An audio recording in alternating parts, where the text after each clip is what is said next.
আমন্ত্রণ জানাচ্ছি আর কাবিল নিবেদিত দেশ সন্ধ্যায়। আপনাদের সাথে আছি আমি সুরভি তরণী। আজকে আমরা দেশ সন্ধ্যায় আলোচনা করব শিক্ষাঙ্গনে পরিবেশ ও রাজনীতি বনাম গুপ্তনীতি এই বিষয়টি নিয়ে, এবং আলোচনার জন্য আজকে আমাদের সাথে স্টুডিওতে আছেন, আমার ডান পাশে আছেন রাজু আহমেদ, যুগ্ম সাধারণ সম্পাদক, জাতীয়তাবাদী ছাত্রদল, এবং তার পাশে রয়েছেন কাজী মোহাম্মদ মাহবুবুর রহমান, অধ্যাপক, রাষ্ট্রবিজ্ঞান বিভাগ, ঢাকা বিশ্ববিদ্যালয়, এবং তিনি রাজনীতি বিশ্লেষকও বটে। আপনাদের দুজনকে স্বাগত আজকে আমাদের দেশ সন্ধ্যার আয়োজনে। আমি প্রথমে একটু রাজু আহমেদ আপনার কাছ থেকে গত 2-3 দিনের ঘটনাটা একটু শুনে নিতে চাই। আমরা যেটা দেখলাম যে গুপ্ত লেখাকে কেন্দ্র করে চট্টগ্রামে সংঘর্ষ হলো, আবার ঢাকা বিশ্ববিদ্যালয়ে মব করে হামলা করা হলো রাতের বেলায়। আসলে কেন হচ্ছে এই জিনিসগুলো আবার নতুন করে উত্থান হচ্ছে? আমরা তো 2024-এর গণ অভ্যুত্থানের, ছাত্র জনতার গণ অভ্যুত্থান পরবর্তী সময়ে বাংলাদেশে গুপ্ত রাজনীতি শব্দটি আমরা বেশ বারবার করেই শুনে আসছি, এবং দেখতে পাচ্ছি যে বিভিন্ন দলের নেতা কর্মীদের নানাভাবে ফ্রেমিংও করা হচ্ছে। তো ছাত্রলীগের সাথে আবার সম্পৃক্ত থাকার ডকুমেন্টেড প্রমাণের পরও তাদের গুপ্ত থাকাটাকে অনেকেই মেনে নিয়েছেন, আবার অনেকে মেনেও নেননি। এই ধরনের অনেক কিছুই আছে, আলোচনা আছে, সমালোচনা আছে, কিন্তু আবারও কেন সেই বিষয়টাই উত্তপ্ত করছে শিক্ষাঙ্গন? যে বিষয়টি নিয়ে আমরা আজকে আলোচনা করছি, গুপ্ত রাজনীতি। ঢাকা বিশ্ববিদ্যালয় সহ বাংলাদেশের প্রত্যেকটি শিক্ষা প্রতিষ্ঠানে 5 আগস্ট আগে সময় আমরা দেখেছি যে রাজনৈতিক পরিস্থিতিটা কিন্তু খারাপ ছিল। 17 বছর কিন্তু ফ্যাসিবাদের কবলে আমরা ছিলাম। অসংখ্যবার আমরা হামলার শিকার হয়েছে, মামলার শিকার হয়েছে, কিন্তু কখনোই আমরা ক্যাম্পাসগুলোতে আমাদের নিজেদের পরিচয় লুকাই রাজনীতি করিনি। যেমন আমি নিজেও 2014 সালে আমি 4 ফেব্রুয়ারি আমি অ্যারেস্ট হয়েছিলাম শাহবাগ থেকে, আমাদের বক্সবাজার থেকে। তখন আমার কোনো দলীয় পদবি ছিল না, আমি শুধুমাত্র একটি রাজনৈতিক দলের কর্মী ছিলাম। শাহবাগ থানায় আমার যখন নিয়ে যাওয়া হয় তখন পুলিশ আমাকে নানাভাবে প্রশ্নবিদ্ধ করেছিল এবং আমাকে আমার পরিচয়টা নিয়ে নানাভাবে বিতর্কের মুখে ফেলেছিল। কিন্তু আমি স্পষ্ট করে বলেছিলাম যে আমি বাংলাদেশ জাতীয়তাবাদী ছাত্র দলের একজন কর্মী, সলিমুল্লাহ মুসলিম হল শাখার। আমরা 17 বছরে যে রাজনীতি করেছি, ছাত্র দলের যে নেতাকর্মী আছে, আমরা সবসময় আমাদের প্রত্যেকটি নেতাকর্মী নিজেদের পরিচয় দিয়ে রাজনীতি করেছে ক্যাম্পাসগুলোতে। কিন্তু আমরা দেখেছি জামাতের যে ছাত্র সংগঠন শিবির, এরা ছাত্রলীগের সাথে মিলেমিশে 17 বছর রাজনীতি করেছে। গুপ্তকে গুপ্ত বলা তো একটা সত্যকে সত্য বলা, মিথ্যাকে মিথ্যা বলা তো মানুষের অধিকার। আপনারা দেখেছেন যে চট্টগ্রাম কলেজে একটি দেওয়াল লিখনকে কেন্দ্র করে আর কি, যেহেতু গুপ্ত রাজনীতি করছে, সাধারণ শিক্ষার্থীরা তো বলবেই যে এটা গুপ্ত রাজনীতি হচ্ছে। আপনি গত একদিন আগে দেখবেন যে ওই ডাকসুর আমাদের মেম্বার ছিল চাকমা, ও বলেছেন যে এখন তো আওয়ামী লীগ আমল নেই, তাহলে এখন কেন গুপ্ত রাজনীতি করতে হচ্ছে? আমাদের প্রশ্নটা এইটাই যে এখন তো সেই ফ্যাসিবাদী আমল নেই, তাহলে এখনো কেন সাধারণ শিক্ষার্থী সেজে 5 আগস্ট পরবর্তী পরে স্যার এখানে আছেন আমাদের ঢাকা বিশ্ববিদ্যালয়ের অধ্যাপক, স্যাররাও জানেন যে রাজনীতি বন্ধ করা, বুয়েটে যেমন রাজনীতি বন্ধ করা হয়েছে, ঢাকা বিশ্ববিদ্যালয়ে রাজনীতি বন্ধ করার জন্য একটি মহলের একটি ছাত্র সংগঠন নেতাকর্মী সাধারণ শিক্ষার্থী সেজে কোনো শিক্ষার্থীকে ক্যাম্পাসে রাজনীতি করতে দিবে না। আমি তো মনে করি যে ক্যাম্পাসে রাজনীতি করা একটা প্রত্যেকটি শিক্ষার্থীর একটা অধিকার। আমি মনে করি রাজনীতি যা ইচ্ছা হবে সে করবে, যার ইচ্ছা সে করবে না, কিন্তু এই যে আপনি আরেকজনকে রাজনীতি করতে দেবেন না, এটাও তো একটা খারাপ মনোভাব নিয়ে এই ছাত্র শিবির রাজনীতি করেছে ক্যাম্পাসে। এবং তারা গুপ্ত ছিল, তারা গুপ্ত রাজনীতি করতে পছন্দ করে, এজন্যই তারা বিভিন্ন ক্যাম্পাসে রাজনীতি বন্ধ করার জন্য যে অপপ্রয়াস চালিয়েছে, এখন সাধারণ শিক্ষার্থীরা কিন্তু সেটা বুঝতে পেরেছে। গতকাল দেখবেন যে আমাদের জুলাই আগস্টে আরো একজন অগ্রসৈনিক আব্দুল কাদের তার স্ট্যাটাসে লিখেছেন যে তারা কিভাবে 5 আগস্ট পরবর্তী সময়ে ঢাকা বিশ্ববিদ্যালয় ক্যাম্পাসে বুয়েটের মতো রাজনীতি নিষিদ্ধ করার জন্য বিভিন্ন সেশন ভিত্তিক গুপ্তভাবে ছাত্র শিবিরের কমিটির মাধ্যমে হলগুলো কেমনভাবে ভিসির সহায়তায়, ভিসি প্রক্টরের সহায়তায় কেমনভাবে গুপ্ত রাজনীতিকে তারা প্রতিষ্ঠিত করার চেষ্টা করেছে, কিন্তু সাধারণ শিক্ষার্থীদের মনোভাবের প্রেক্ষিতে, সাধারণ শিক্ষার্থী সচেতনতার ভিত্তিতে সেই পরিবেশ পড়ছে ঢাকা বিশ্ববিদ্যালয় ক্যাম্পাসের শিক্ষার্থীরা মেনে নেয়নি এবং রাজনীতির একটা পরিবেশ তৈরি হয়েছে। কিন্তু আমরা বারবার ঢাকা বিশ্ববিদ্যালয়ের প্রত্যেকটি ক্যাম্পাসে দেখছি মিথ্যা ফটোকার্ড ছড়িয়ে। আমরা দেখেছি যে শাহবাগ থানায় যে ঘটনাটি ঘটেছে, আমাদের বিএনপির চেয়ারম্যান ওনাকে নিয়ে এবং ওনার মেয়েকে নিয়ে সলিমুল্লাহ মুসলিমের একজন শিক্ষার্থী যে কুরুচিপূর্ণ মন্তব্য করেছেন, ফটোকার্ড তার ফেসবুকে ছেড়েছেন, তাকে সেটা নিয়েই কিন্তু উত্তপ্ত পরিস্থিতি সৃষ্টি হয়েছে।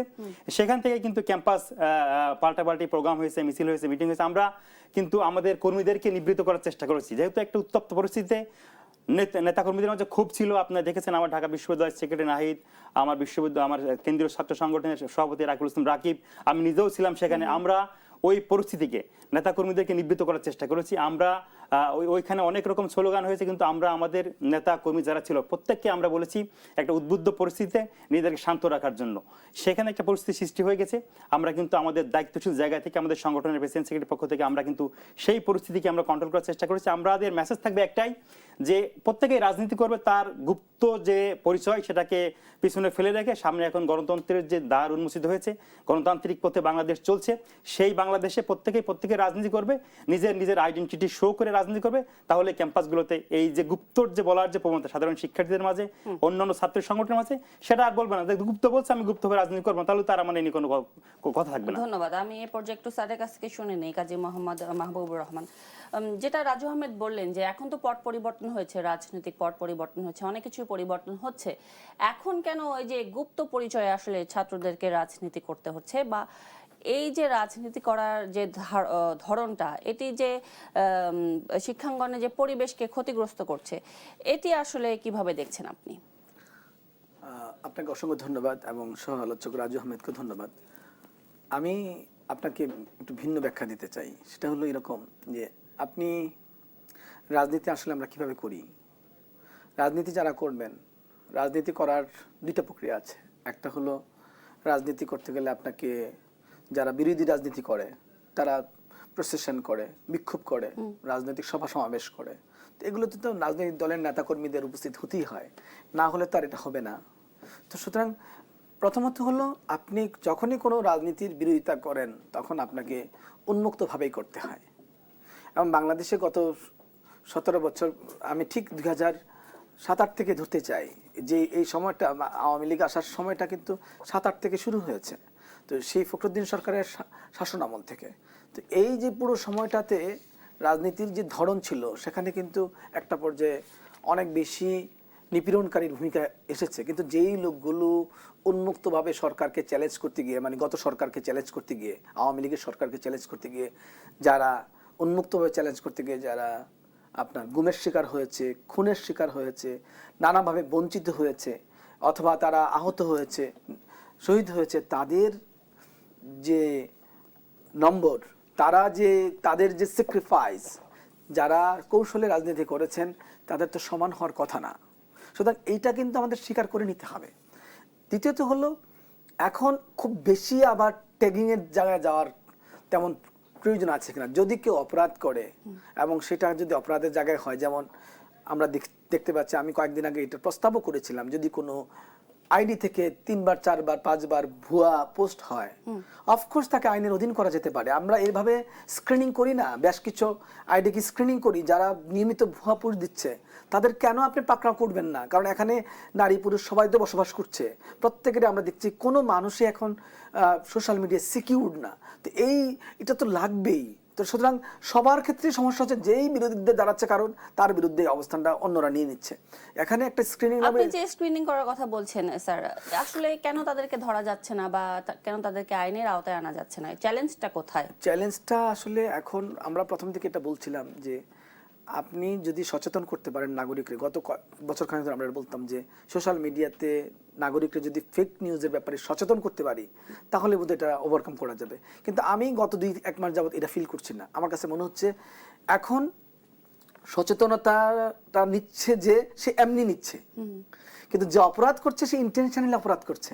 তো ইন্টেনশনালি যিনি অপরাধ করছেন তাকে আপনাকে আইনের অধীন করতে হবে। আইনের অধীন করা যাচ্ছে না, কেন যাচ্ছে না তা বলা যাবে না। এটার জন্য আসলে এইটার জন্য সাইবার পুলিশগুলোকে খুব সিরিয়াসলি থাকতে হবে। করা যাবে না তা না, আপনি যদি দৃষ্টান্তমূলক 2টা 3টা 5টা ঘটনা ইভিডেন্স সহ ধরে ফেলেন, দেখবেন বাকিরা কিন্তু সোজা হয়ে যাবে।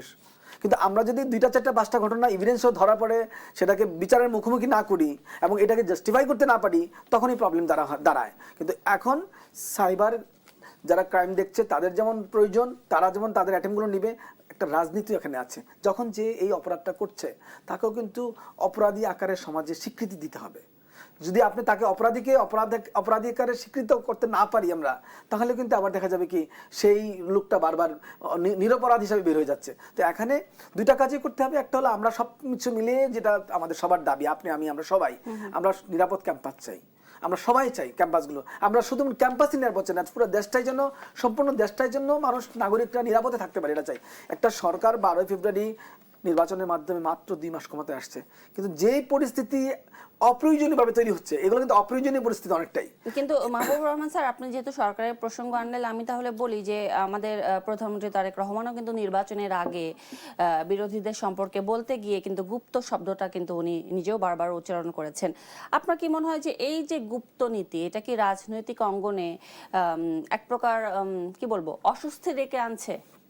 আমার কাছে মনে হচ্ছে কি, এটা প্রথম অস্বস্তিটা বলার মধ্যে না, তার চেয়ে বেশি অস্বস্তি হলো আপনি যদি গুপ্ত সুপ্ত বা অন্য কোনো ভাবে কাজগুলো করেন, তখন তো আপনাকে আইডেন্টিফাই করা যায় না, আপনাকে রেস্কিউ করা যায় না। সবসময় যে গোপন থাকছে সে যে অপরাধী তা আমি বলছি না, কিন্তু কখনো কখনো আপনার জন্য তো পরিত্রাণও দরকার, আপনার সহযোগিতাও দরকার, রাষ্ট্রের সহযোগিতা দরকার, সিকিউরিটি এজেন্সিগুলোর আপনার সহযোগিতা দরকার। সুতরাং আপনাকে হেল্পও কিন্তু করতে পারছে না। সে কারণে যাই করেন, এখন যেহেতু গণতান্ত্রিক পরিবেশ আসছে, যদি কেউ গুম খুনে যায় আপনার কথা বলার জন্য, আপনার বৈধ কথা বলার জন্য, আমরা প্রতিবাদ করব। কিন্তু যখন আপনি গণতান্ত্রিক পরিবেশ আছে, সেই পরিবেশে যদি আপনি আগের অগণতান্ত্রিক পরিবেশের মতো করে কৌশলে রাজনীতি করেন, কেউ যদি করে, যে কেউ করে, এটা তো আসলে স্বাগত জানানোর জায়গা নাই। কারণ রাজনীতিটা তো আসলে সব জায়গাতেই আপনাকে ওপেনলি করতে হবে। রাজনীতি চ্যালেঞ্জটা আপনাকে দিতে হবে, চ্যালেঞ্জটা আপনাকে নিতে হবে। কিন্তু কারা রাজনীতি করছে সেটা যদি আপনি আইডেন্টিফাই করতে না পারেন, তাহলে তো আসলে কার বিরুদ্ধে লড়াই করবেন এবং আপনি কার বিরুদ্ধে লড়াই করছেন, দুইটা কিন্তু অস্পষ্ট। যিনি লড়াই করছেন তিনি অস্পষ্ট, যার বিরুদ্ধে লড়াই করা হচ্ছে সেটা অস্পষ্ট। এটা তো অস্পষ্ট ধাঁধার জায়গা। আপনি কোনো ধূসর জায়গা রেখে তো রাজনীতিতে আপনি কল্যাণ আনতে পারেন না, রাজনীতির ভবিষ্যৎ নির্মাণ করতে পারেন না। এটা আমাদের সেটেল হওয়া দরকার। আমরা যে নতুন বাংলাদেশের কথা বলি, বন্দোবস্তের কথা বলি, আমি তো বলছি এত সংস্কারের দিকে মনোযোগ না দিয়ে রাজনীতির সংস্কৃতির পরিবর্তন আগে তৈরি করেন। আমরা রাজনীতির সংস্কৃতির পরিবর্তনে কিন্তু মনোযোগ দিচ্ছি না। এই যে আজকে আমরা যে আলাপ নিয়ে বসছি, এই আলাপ তো আজকে হওয়ার দরকার ছিল না একটা সরকারের 2 মাসের মধ্যে। এই আলাপ কিন্তু দরকার ছিল না 5 আগস্টের পরে, কারণ 5 আগস্ট আপনি করে ফেলেছেন। তাহলে এই আলাপ কেন আসলো? কারণ আমরা আসলে মৌলিক জায়গায় পরিবর্তন করতে পারি নাই। 2 বছর সময় নষ্ট করেছি সংস্কার বলে, কিন্তু সত্যিকার অর্থে যে জায়গায় সংস্কার দরকার ছিল সেই সংস্কারটা কিন্তু আমরা আন্ডারস্ট্যান্ডিং এর ভিতরে নিতে পারতাম। আমাদের প্রত্যেকের পারস্পরিক বোঝাপড়ার মধ্যে বলতে পারতাম যে এই অন্যায়গুলো, এই ভুলগুলো আমরা করব না। জি, আমি সেই আবার জায়গাটা আসবো করতে পারি মাহবুবুর না। রহমান আপনার কাছে। এই পর্যায়ে রাজু আহমেদ আপনার কাছে জানতে চাই, একটু খোলামেলা ভাবে প্রশ্নটা করি যে ছাত্রদল ও ছাত্র শিবিরের মধ্যে যে এই যে আধিপত্য বিস্তারের যে আবার একটি লড়াই শুরু হলো, এটি আসলে সমাধান কোথায়? দেখুন, আমরা কখনোই এই আধিপত্যবাদী লড়াই রাজনীতিটা বিশ্বাস করিনি। 5 আগস্ট পরবর্তী সময়ে প্রত্যেকটি ক্যাম্পাসে আমাদের অবস্থান ছিল। আমরা চেয়েছি বিগত সময়ের যে অপসংস্কৃতির রাজনীতি ছিল, যে টেন্ডারবাজির রাজনীতি ছিল, দখলদারিত্বের রাজনীতি ছিল, আমরা সেইগুলো পরিহার করে বাংলাদেশের প্রত্যেকটি ক্যাম্পাসে সুষ্ঠু ধারার রাজনীতি চালু করার চেষ্টা করেছি। সেখানেও আমরা পদে পদে বাধার সম্মুখীন হয়েছি।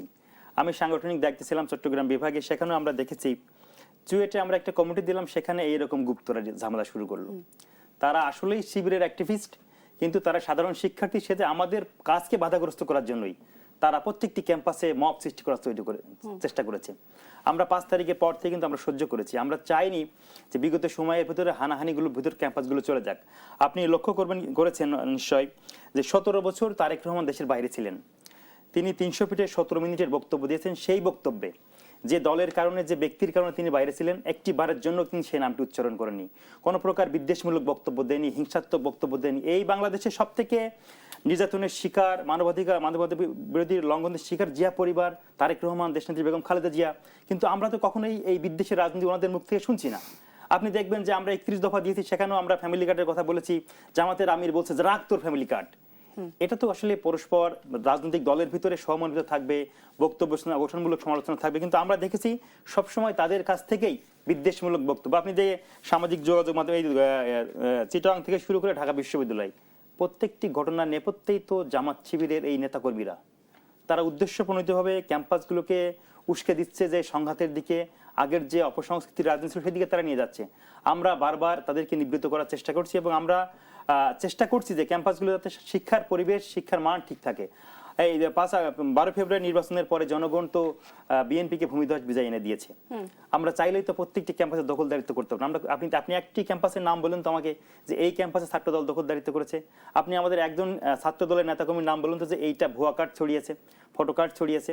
আমরা এই বিদ্বেষমূলক রাজনীতি, আমরা এই সংঘাতের রাজনীতি, আমরা এই দ্বন্দ্বের রাজনীতির আমরা অবসান চেয়েছি। আমাদের সর্বোচ্চ আমাদের ছাত্রদলের সাংগঠনিক অভিভাবক তারেক রহমান, ওনার থেকে শুরু করে আমাদের তৃণমূলের প্রত্যেকটি নেতাকর্মীর মাঝেই এই দল এমন একটি দল, আমি আপনাকে শেষ করছি, যে 1971 সালে এই দল স্বাধীনতার পক্ষে আমাদের শহীদ প্রেসিডেন্ট জিয়াউর রহমান ঘোষণা দিয়েছে। 90-এ যখন এই দেশের আবার গণতন্ত্র বিপর্যয় হচ্ছে, দেশনেত্রী বেগম খালেদা জিয়া রাজপথে থেকে গণতন্ত্র পুনরুদ্ধার করেছেন। 24-এ এসে তারেক রহমান বিদেশে থাকলেও উনি সবসময় তৃণমূলের প্রত্যেকটি নেতাকর্মীর সাথে, আপনি দেখেছেন যে জুলাই আগস্ট আন্দোলন যারা সম্মুখের যোদ্ধা ছিল এদের সাথেও স্কাইপিতে অনেক বক্তব্য তিনি দিয়েছেন, অনেক কথা বলেছেন, নেতাকর্মীদের উৎসাহিত করেছেন। আমি নিজেও 36 দিন রাজপথে ছিলাম, আমাদের 124 জন নেতাকর্মী ছাত্র দলের শুধুমাত্র এই রাজপথে জুলাই আগস্ট আন্দোলনের শহীদ হয়েছেন।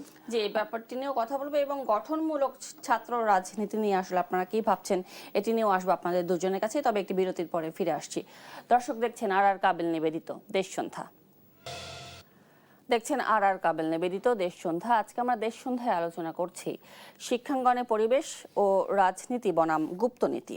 এ পর্যায়ে কাজী মোহাম্মদ মাহবুবুর রহমান স্যার, আপনার কাছ থেকে জানতে চাই যে আসলে রাজনীতি থাকুক রাজনীতিবিদদের হাতে, কিন্তু শিক্ষাঙ্গনে শিক্ষার পরিবেশটা যেন বজায় থাকে, সেই দিকটা আপনি বর্তমান সময়ে দেখতে পান কিনা।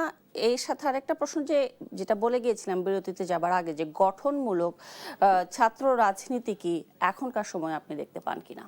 আমি বেশ কিছুদিন আগে, মার্চ 6 বা 1 বছর আগে বোধহয়, ঢাকা ইউনিভার্সিটিতে একটা বক্তৃতা দিয়েছিলাম।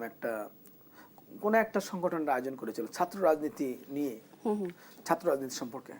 আমি এই উপলক্ষে পৃথিবীর নামকরা ইউনিভার্সিটিগুলোর পর্যবেক্ষণ করলাম। ইভেন আমেরিকাতে অনেক ইউনিভার্সিটিতে আপনি একদম প্রেসিডেন্টের নামে, ওই পার্টির নামে কিন্তু শিক্ষার্থীদের গ্রুপ আছে, আচ্ছা, যারা নিয়মিত কাজ করে, এবং ইলেকশনের আগে তো গ্রুপ তৈরিই হয় যারা এগুলো করে।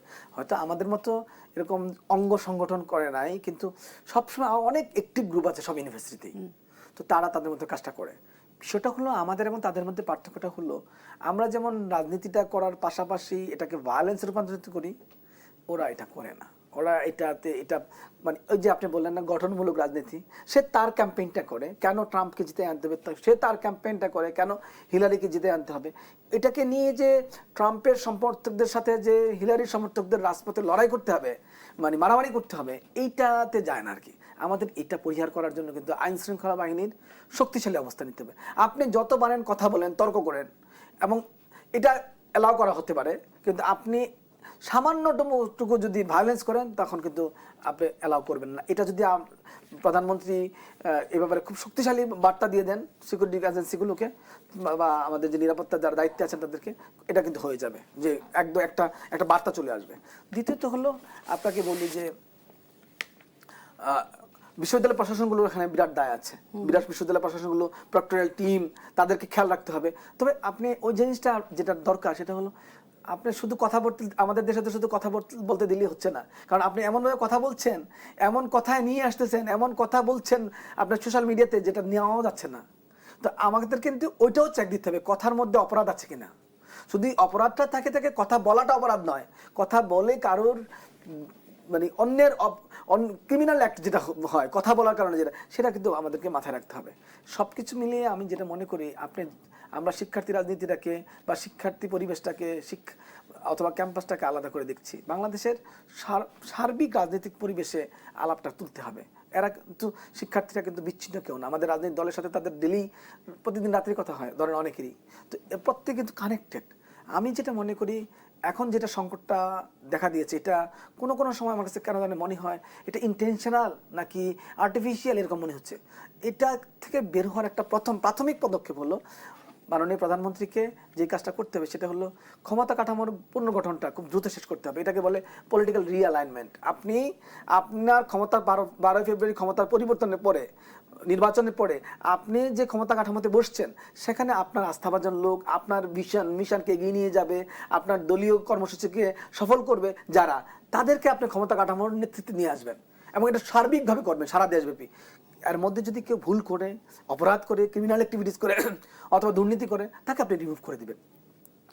এই প্রক্রিয়াতে যদি যান, যারা ষড়যন্ত্র করতে চায়, যারা আর্টিফিশিয়াল চ্যালেঞ্জ তৈরি করতে চায়, ক্রাইসিস তৈরি করতে চায়, তারা কিন্তু ওই লোকগুলো দ্বারা চেকড হয়ে যাবে। এই জন্য প্রথম যেটা দরকার এখন প্রধানমন্ত্রীর বা বিএনপি সরকারের, যে সারা দেশের সর্ব লেভেলে সংগঠনের নেতৃত্ব পর্যায়ে তার যে ক্ষমতা কাঠামোর পরিবর্তন, যেটা এখনো ইউনূস সরকারের ক্ষমতা কাঠামো অথবা তার আগের সরকারের ক্ষমতা কাঠামোর অবশিষ্ট রয়ে গেছে, সেটাকে পরিবর্তন করে নিজের ক্ষমতা কাঠামোতে নিয়ে আসা, এটা একটা দিক। আর একটা হলো রাজনৈতিক দলগুলো যেই আমাদের একজন মাননীয় মন্ত্রী এনি সাহেব উনি প্রস্তাব দিয়েছেন যে সংসদে এনে আলোচনা করা যেতে পারে যে রাজনৈতিক দলগুলোর সাথে পারস্পরিক আলাপ আলোচনা, ছাত্র রাজনীতি নিয়ে কি আলাপ করবেন, এটাও কিন্তু একটা বসা হতে পারে। শুধু তারা আলাদা বসলে হবে না, শিক্ষার্থীদের সাথে নিয়ে বসতে হবে, কারণ এটা আবার ইম্পোজ করলে হবে না। তো সবকিছু মিলিয়ে আমি মনে করি আর কি যে একটা ব্যাপক আন্ডারস্ট্যান্ডিং, সবার সাথে ডায়ালগ, এবং বিশ্ববিদ্যালয় প্রশাসনগুলো যারা যারা স্টেক হোল্ডার আছে সবাইকে একত্রিত করে যদি আমরা সংস্কার কমিশনে যেমন আলাপ করেছি বাংলাদেশ রাষ্ট্র পরিবর্তন করার জন্য, এখন বোধহয় সময় এসেছে আমরা আমাদের রাজনৈতিক দলগুলোর অঙ্গ সংগঠনগুলো নিয়ে একটা আলাপের প্রয়োজনীয়তা আছে। এই আলাপটা যদি আমরা করতে না পারি তাহলে কিন্তু আমরা প্রত্যেকেই ক্রাইসিসে পড়বো। এটা এমন না যে শুধু রাজনৈতিক দলগুলো ক্রাইসিসে পড়বে, এটা এমন যে নাগরিকরাও সংকটে আছে, প্রত্যেকটা অভিভাবক তার সন্তানদেরকে ক্যাম্পাসে পাঠানোর ক্ষেত্রে সংকটে থাকে, ক্যাম্পাস কেন রাস্তা পাঠানোর ক্ষেত্রে সংকটে থাকে। সো সার্বিক একটা চিন্তা চেতনা আমাদের খুব দরকার হয়ে পড়েছে, এবং এই আলাপের মধ্যে রাজনৈতিক দল বলছি, সরকার বলছি, বিরোধী দল বলছি, শিক্ষার্থীরা বলছি, বিশ্ববিদ্যালয় প্রশাসন বলছি, যারা যারা স্টেক হোল্ডার আছে সবাইকে একসাথে বসাতে হবে প্রতিনিধিত্ব পর্যায়ে। নিশ্চয়ই, ধন্যবাদ আপনাকে। এই পর্যায়ে রাজু আহমেদ, আপনার কাছে জানতে চাই যে আপনার কি মনে হয় রাজু আহমেদ যে বিভিন্ন ছাত্র সংগঠনগুলো যে আছে তাদের মধ্যে আসলে স্যার যে বলেন ভায়োলেন্সের কথা, ভায়োলেন্সটা আসলে কখন তৈরি হচ্ছে বা সৃষ্টি হচ্ছে? এটা মতের ভিন্নতা থাকলেই তো এটা হচ্ছে ক্যাম্পাসগুলোতে। আমরা দেখেছি যে 5 আগস্ট ঘটার আগ মুহূর্তগুলো যে আমরা যারা ছাত্রলীগ বাদে যে ছাত্র সংগঠনগুলো ছিল প্রত্যেকের কিন্তু ভিতরে কিন্তু একটা মানে আমরা ফ্যাসিবাদের বিরুদ্ধে লড়াই করছি, আমাদের প্রত্যেকেই একসাথে মিলে কাজ করতে হবে, এই প্রবণতাটা ছিল। কিন্তু 5 তারিখের পরে এই প্রবণতাটা চেঞ্জ হয়েছে। একটা পক্ষ মনে করছে আমরাই সবকিছু করেছি, একক দখলদারিত্ব নিতে চাচ্ছে, যার কারণেই মনে করি যে এই দূরত্বটা তৈরি হয়েছে শিক্ষার্থীদের মাঝে বা ছাত্র সংগঠনগুলোর মাঝে। আমরা যদি মনে করি যে 5 আগস্ট পরবর্তী সময়ে বা আগে পূর্ববর্তী সময়ে এই যে জুলাই আগস্ট আন্দোলন সবকিছুতেই শুধুমাত্র ছাত্রলীগ ব্যতী রেখে সকল ছাত্র সংগঠনগুলোই বা সাধারণ শিক্ষার্থীরাও এই আন্দোলনের অংশীদারিত্ব ছিল, প্রত্যেকেরই অবদান ছিল, কন্ট্রিবিউশন ছিল। একজন রিকশাওয়ালা থেকে শুরু করে একজন সবজি বিক্রেতা থেকে শুরু করে আমরা মনে করি যে বাংলাদেশের সকল শ্রেণী পেশার মানুষের কিন্তু একটা ওই অবদান ছিল এই আন্দোলন সংগ্রামে। আমরা দেখলাম যে এনসিপির কিছু নেতাকর্মীরা বা আরো অন্য সংগঠনের নেতাকর্মীরা একক দাবিদার আদায় করছে, মানে আমরাই সবকিছু করছি, যে এই যে একক দাবিদার করার যে বিষয়টি, এখান থেকে কিন্তু আমরা দেখলাম যে এই মানে ছাত্র সংগঠনগুলোর বিরুদ্ধে দূরত্ব তৈরি সৃষ্টি হলো আর কি। এই পরবর্তী সময় কিন্তু আমরা রাজু আহমেদ, আপনি যে বললেন যে মতের অমিল থেকে হচ্ছে ভায়োলেন্সের সৃষ্টি হচ্ছে, কিন্তু মতের অমিল থাকতেই পারে, বিভিন্ন ছাত্র সংগঠন তো বিভিন্ন আদর্শিক ধারণ করতে পারে। আপনার কি মনে হয় যে ইম্পোজ করা হচ্ছে কোনো কিছু? এটা তো নিঃসন্দেহে সরকারকে স্যার একটু আগে বললেন যে প্রত্যেক ছাত্র সংগঠনের সাথেই তার যে মাদার অর্গানাইজেশনের কানেক্টিভিটি থাকে, কথা হয়। তো আমরা মনে করি যে এই যে পরিস্থিতির যে সৃষ্টি করা হচ্ছে সরকারি দলকে বিতর্কিত করার জন্য আসলে ক্যাম্পাসগুলোতে হয়তো বা মানে ভিন্নভাবে তাদের উপর অনেক দায়িত্ব চাপিয়ে দেওয়া হচ্ছে, তাতে করে ক্যাম্পাসের পরিস্থিতিগুলো উত্তপ্ত হয়। প্রত্যেকটি ছাত্র সংগঠনের নিজস্ব আদর্শ আছে, আদর্শিক জায়গায় প্রত্যেকে জায়গায় কাজ করে যাবে। কিন্তু আপনার যদি কোনো কিছু ইম্পোজ করে দেওয়া হয় যে কালকে তুমি ছাত্র দলের অমকের নামে এই ফটোকার্ড ছড়িয়ে দিবা, কালকে সরকারের অমকের নামে ফটোকার্ডটা ছড়িয়ে দিয়ে ভায়োলেন্স তৈরি করবো, এইটা তো আসলে অশনি সংকেত আমাদের ছাত্র রাজনীতির এবং দেশের ভবিষ্যৎ রাজনীতির জন্য। আপনি তো ছাত্র রাজনীতির সাথে একেবারে ওতপ্রোতভাবেই জড়িত, আপনার কাছে কি মনে হয় ছাত্ররা আসলে কি চায়, কেমন ক্যাম্পাস চায়? ছাত্ররা তো আসলেই শিক্ষার্থী বান্ধব ক্যাম্পাস চাই, আমরা সেটার জন্যই কাজ করে যাচ্ছি।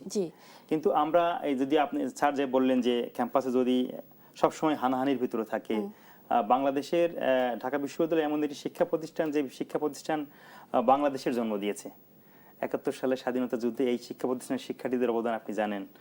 তো প্রত্যেকটি আন্দোলন সংগ্রামে কিন্তু এই শিক্ষা প্রতিষ্ঠানের শিক্ষার্থীদের ভূমিকা ছিল কিন্তু একদম অগ্রগামী সৈনিকের মতো।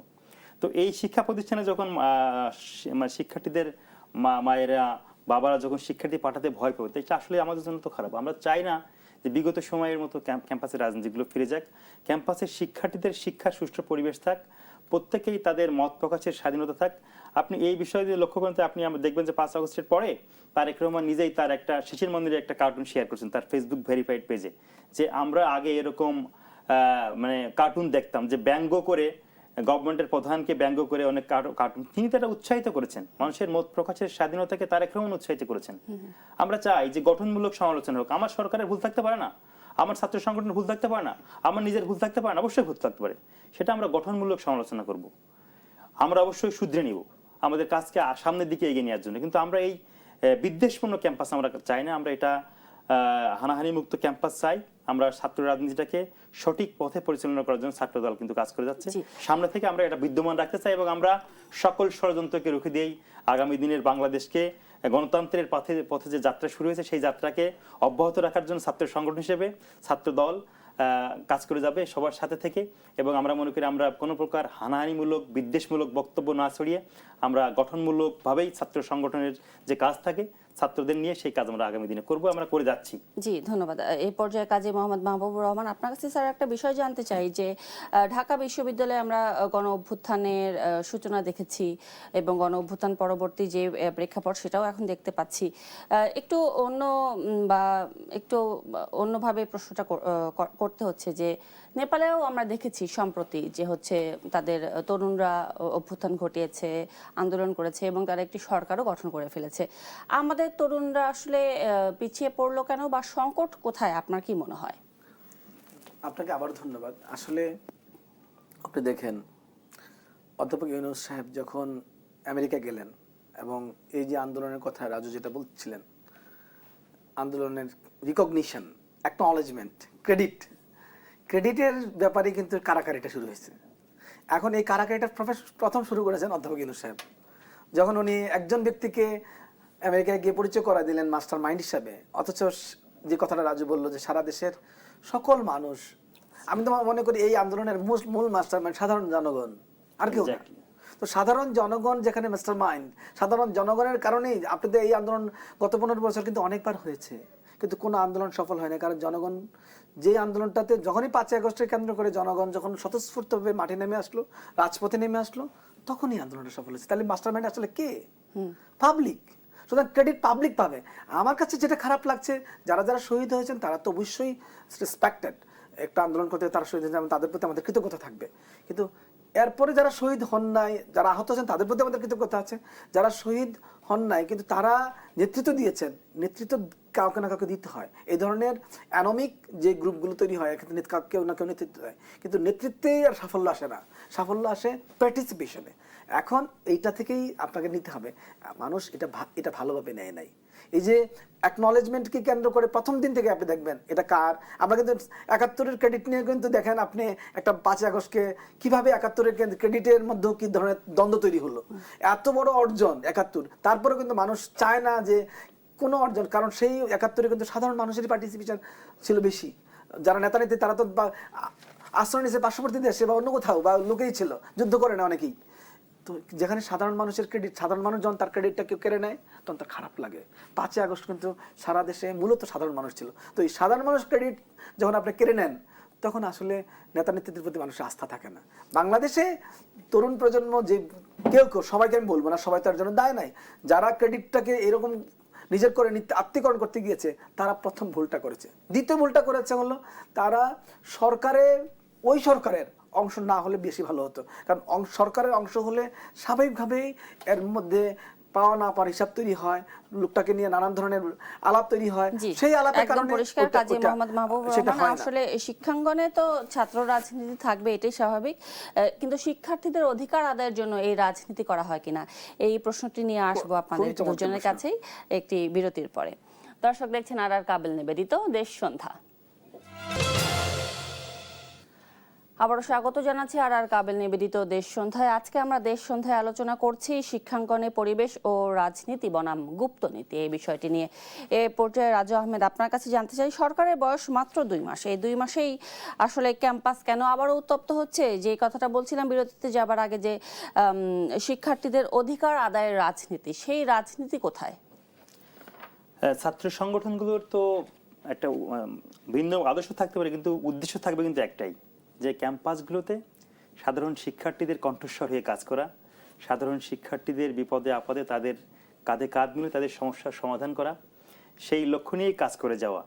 কিন্তু আমরা আমাদের এই কার্যক্রম ব্যাহত হয় যখন দেখা যায় যে সাধারণ শিক্ষার্থীদের কাজ করতে যে অন্য ছাত্র সংগঠনের সাথে তাদের মতের পার্থক্যের কারণে, মতের ভিন্নতার কারণে আমরা একভাবে বিষয়টা প্রেজেন্ট করছি, তারা ভিন্নভাবে করছে। এই কারণে কিন্তু মাঝে শিক্ষার্থীরা থাকে, এই যে এখন যে পরিস্থিতিগুলো ক্যাম্পাসে চলছে, আমাদের দ্বন্দ্বের মাঝে কিন্তু বা আমাদের যে উদ্দেশ্যমূলকভাবে যে একটি ক্লাসের দিকে যাচ্ছে ছাত্র সংগঠন শিবিরগুলো প্রত্যেকটি ক্যাম্পাসে যে উত্তাল পরিস্থিতি তৈরি করছে, এই কারণে কিন্তু সাধারণ শিক্ষার্থীরা তো ক্ষতিগ্রস্ত হয়। যদি ছাত্র সংগঠনগুলোর ভিতরে যদি পারস্পরিক সমন্বিত না থাকে বা যদি উদ্দেশ্য প্রণোদিতভাবে শিবির যদি প্রত্যেকটি ক্যাম্পাসে এরকম উত্তেজনাকর পরিস্থিতি তৈরি করে, তাহলে অবশ্যই কিন্তু সাধারণ শিক্ষার্থীরাই সবচেয়ে ক্ষতিগ্রস্ত হবে। তো আমাদের উদাত্ত আহ্বান থাকবে যে ছাত্র সংগঠন শিবিরের প্রতি, যে আপনারা আপনাদের গুপ্তনীতি পরিহার করে আপনাদের পরিচয় উন্মুক্ত করে রাজনীতি করতে আসুন। ওয়েলকাম। আপনি আপনার আদর্শের প্রচারণা করেন, আপনি আপনার ভালো কাজের মাধ্যমে আপনার সংগঠনকে এগিয়ে নেন, কিন্তু আপনি আপনার পরিচয়টা দিয়ে রাজনীতিটা করেন, সাধারণ শিক্ষার্থীদের জন্য কাজ করেন। আমরা আমাদের আদর্শ ক্যাম্পেইন করে আমরা আমাদের কাজের মাধ্যমে এগিয়ে যাই। আপনার গুপ্তনীতি পরিহার করে আপনি উন্মুক্ত পথে আসুন, আপনার কথা বলুন, আপনার শিক্ষার্থীদের জন্য কাজ করুন। আমরা আমাদের আদর্শ বাস্তবায়ন করার জন্য কাজ করি। গুপ্তনীতি পরিহার বাংলাদেশের প্রত্যেকটি শিক্ষার্থী চাই। আমরা মনে করি আপনাদের বোধোদয় হবে যে গুপ্ত রাজনীতি পরিহার করে উন্মুক্ত যে রাজনীতি, গণতান্ত্রিক যে রাজনীতি ছিল সেই রাজনীতির পথে আপনারা পা বাড়াবেন। সেটাই জনগণের মানুষ বাংলাদেশের মানুষ প্রত্যাশা করে, সাধারণ শিক্ষার্থীরা প্রত্যাশা করে।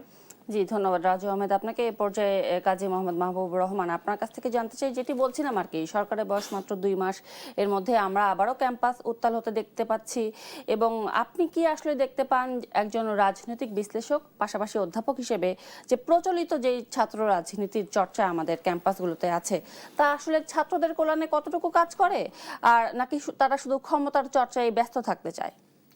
আপনাকে আবারও ধন্যবাদ। এটা আসলে খুব মৌলিক প্রশ্ন, এটা আমাদের করা দরকার ছিল।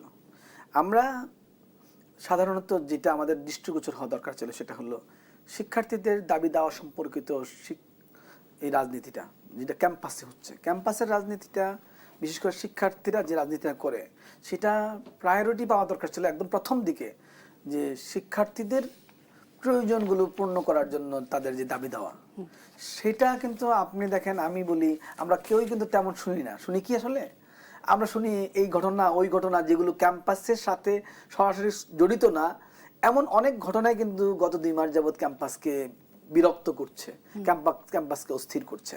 তো এটা আসলে এক ধরনের বিচ্যুতি। এটা কেন হয়েছে সে ব্যাখ্যা কিন্তু আমরা নিতে পারি।